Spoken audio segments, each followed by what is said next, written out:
I'd be willing to bet that if you've talked to me anytime recently, you've probably heard me talk about One Piece and my experiences with it so far. I'm not completely caught up on the anime yet, and I'm saving the manga for a later date, but having just finished the Sabaody arc, I can wholeheartedly say that this is one of my favorite anime series, and you can bet that I'll be discussing more of it in the future. I realized while I was editing that I might be pronouncing Sabaody wrong, which I'm sure there'll be comments about. There must have been a mistranslation years ago, and people are still confused about it. Some people say Sabaody, some say Shabondi, so I don't really know. Just thought I'd fill you guys in. Anyway, back to what I was saying. However, while I believe that there are numerous strengths to One Piece as a whole, there are a number of flaws as well, and today we're going to be covering one of the most recent flaws I've encountered with the series, and that's Duval's reveal. There's going to be a fair amount of spoilers from this point on, so if you plan on watching One Piece or haven't reached the Sabaody arc yet, then I suggest that you stop watching this video and enjoy it for yourselves before coming back. The arc begins with the Straw Hats having just left Thriller Bark, technically not Spa Island since it's not canon, with Brook as their newest crewmate when they're suddenly caught in a massive storm with erupting pillars of water. Shortly after narrowly escaping, a Sea King emerges from the ocean about to attack the ship. Luffy manages to beat it back, and it spits out a mermaid and a starfish named Kami and Papag respectively. Kami and Papag inform the Straw Hats that one of their friends, who turns out to be the fishman Hachan, has been captured by the Flying Fish Riders and they need their help to get him back. We also learn that Hachan had been kidnapped in order to lure in Kami and sell her as a slave because mermaids are highly sought after in the market of human trafficking, and that the man behind this and the leader of the Flying Fish Riders is a man named Iron Mask Duval. Now, Duval has the nickname Iron Mask because he always wears a large iron helmet over his head whenever he's on screen, so we haven't seen any part of his face or head up to this point.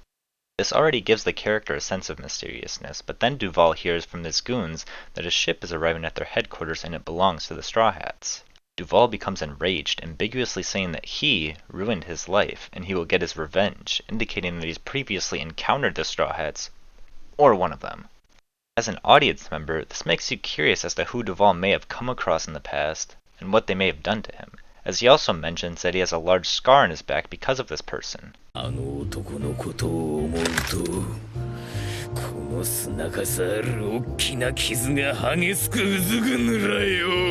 You start thinking back to their previous fights and adventures, and maybe even back to the Straw Hats' backstories, trying to come up with someone who might meet these requirements. Finally, Luffy and crew arrive at the Flying Fish Riders base and they begin to clash. During the battle, Luffy ends up seeing Duval without his helmet on, and when Zoro asks him who Duval is, Luffy replies by saying that it's someone that they already know, further amplifying the anticipation. When the battle begins to draw to a close, Duval emerges from his quarters and states that Sanji was the one who ruined his life. Sanji and the other Straw Hats are confused, much like I was when I first watched this. Right after this, though, Luffy lunges at Duval and knocks off his helmet, revealing who he really was all along.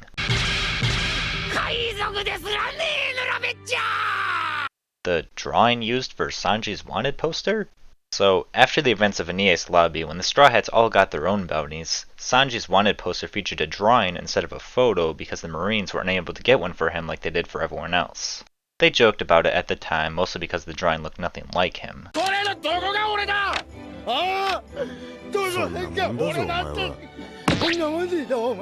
But since Duval looks exactly like the Sanji portrayed in the wanted poster, people believe that Duval was Sanji, and the Marines often chased him because of this.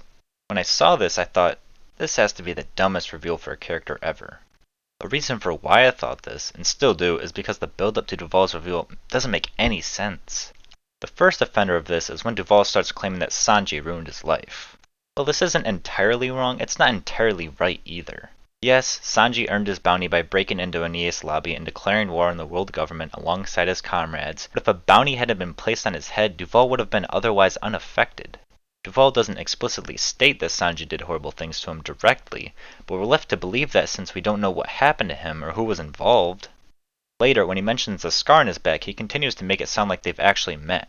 Luffy even says himself that they already know who Duval is and have met him before, but in reality he's just referring to the wanted poster that they laughed at. This especially dumbfounds me because it makes us believe that Duval has been previously established as a character and an enemy of the Straw Hats when they've never even seen each other in person. Now, I'm no author, but I'd imagine that the best reveals are ones that you could have guessed, but just didn't have all of the information needed to come to a definitive conclusion. In fact, a reveal that fits that description already exists in the world of One Piece, and that's Laboon. Or rather, the crewmate that Brook promised to return to that we first hear about in Thriller Bark. We know from Crocus that Laboon's crew left him 50 years ago and promised to return to him but never did, and we also know from Brooke that he left his friend many years ago and may not even be awaiting his return. Both of these testimonies have missing pieces, but there's just enough overlap for someone to theorize. Who Duval is, on the other hand, could probably never be guessed. Never do we hear about or see anything that may have implied that Sanji's wanted poster was negatively affecting other people, nor do we even see Duval until the start of Subodhi. There's no clues for us to pick up on why Duval has this grudge against Sanji, and the ones that we do find are misleading and leave viewers even more in the dark. Like I said at the start, I'm still currently watching One Piece, so I don't know how Duval will develop as a character in the future, but as far as his reveal goes, he sucks. Thank you all for watching. I'm sure this is a bit jarring to see after my previous video, but I hope you enjoyed this. I don't really have a full grasp on what I want to do with this channel, so I'll probably continue to throw things at the wall and see what sticks. I really do want to talk more about One Piece and other animes, so make sure to let me know if that sort of content interests you. This video just happened to have a bit of a negative connotation, but future ones will likely be more positive. Until then, peace out.